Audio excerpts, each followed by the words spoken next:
Cambiamos completamente de tema. La Corte Suprema rechazó la solicitud de extradición a Estados Unidos del empresario Carlos Cardón, acusado de vender ilegalmente armamento al régimen de Saddam Hussein, esto en los años 80.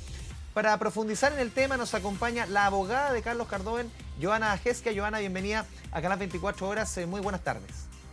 Hola Andrés, buenas tardes, ¿cómo están? Lo primero es hacer un poquito de historia, Joana, respecto a un caso que ya lleva mucho tiempo, no solamente la extradición, este caso, este litigio que lleva Carlos Cardón con el Estado de Estados Unidos, para que nos explique un poquito cuál es el paso, la importancia que da hoy día la Corte Suprema y para el futuro del empresario Cardón.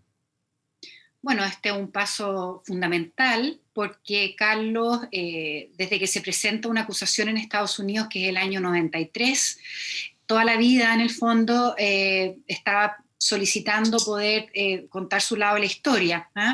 Y Estados Unidos nunca quiso presentar una solicitud de extradición, sino que hasta 26 años después.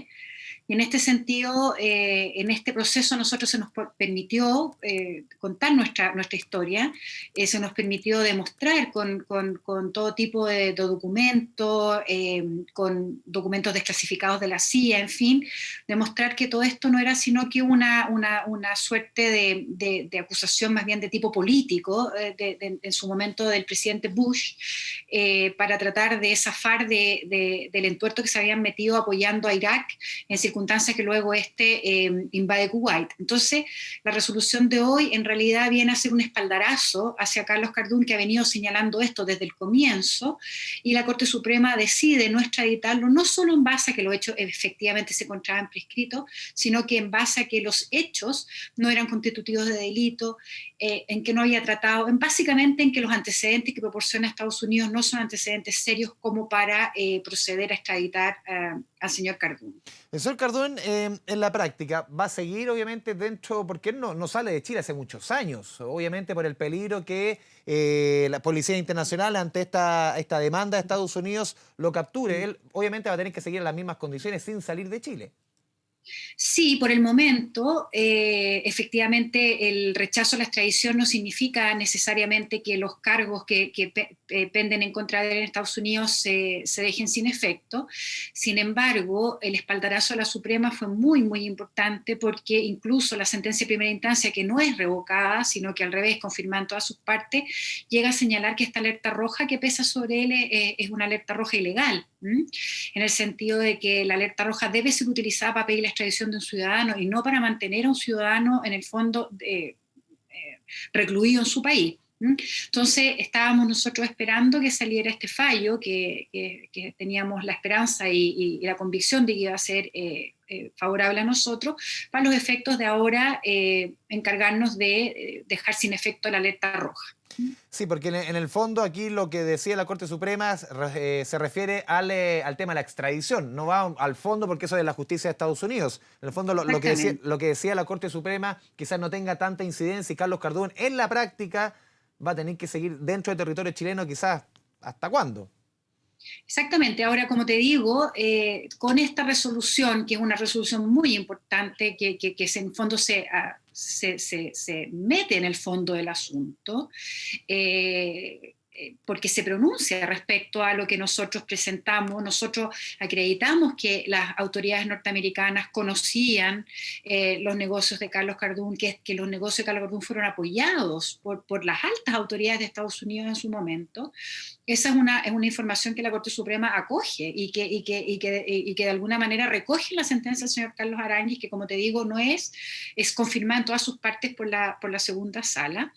Y en ese sentido a nosotros nos da pie para ir a conversar a Estados Unidos para que los cargos que penden sobre él sean desestimados, que es un poco lo que nosotros quisiéramos. Y desestimando esos cargos, la verdad es que Carlos puede viajar todo lo que quiera.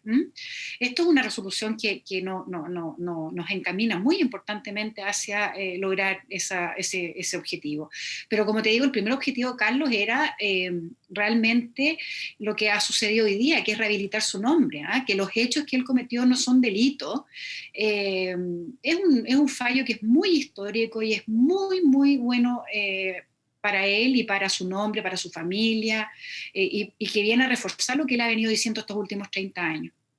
Sí, es inevitable recordar una entrevista que dio a la periodista Raquel Correa el año 91. Tiene mucho que ver con este caso, Joana, pero a la periodista Raquel Correa, cuando ella le pregunta a Carlos Cardoen ¿cuántas personas han muerto por bombas fabricadas por usted? Y él le responde que es una pregunta morbosa. Y ella le dice, yo estoy frente a un fabricante de armas, no frente a un artista de cine. De aquí en más, ¿qué viene para el futuro de Carlos Cardoen? ¿A qué se va a dedicar? Se ha dedicado hace mucho tiempo a negocios respecto a si no me equivoco, en la región del Maule, la región de O'Higgins. Ahí va a estar el centro de los negocios, ya no más, hace mucho rato que no participa en el tema de las armas.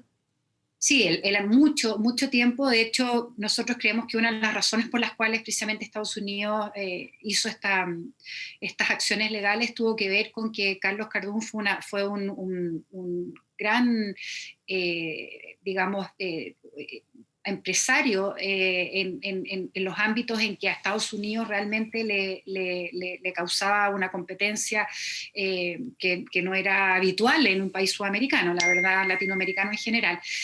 Carlos hace mucho tiempo, desde que sucede esto en Estados Unidos, él se reconvierte completamente y se dedica básicamente a la cultura. Él tiene más de 7, no recuerdo bien en este momento, pero más de 7 museos, los cuales son realmente de calidad mundial. El Museo de Colchagua es uno de los mejores museos del mundo, si se pudiera decir, en temas paleontológicos, en temas arqueológicos. Él tiene sus negocios bastante diversificados, sobre todo en la región de Colchagua, viñas, turismo. Él se ha dedicado, se reconvirtió y es un empresario hace 30 años del mundo de la cultura, del vino, del turismo, en fin. Joana Hex, que te agradecemos esta conversación con Canal 24 Horas. Recordemos esta información. Hoy día la Corte Suprema que rechazó la extradición a Estados Unidos del empresario Carlos Cardoen. Muchas gracias por esta conversación con Canal 24 Muchas Horas. Muy buenas gracias. tardes. Chao.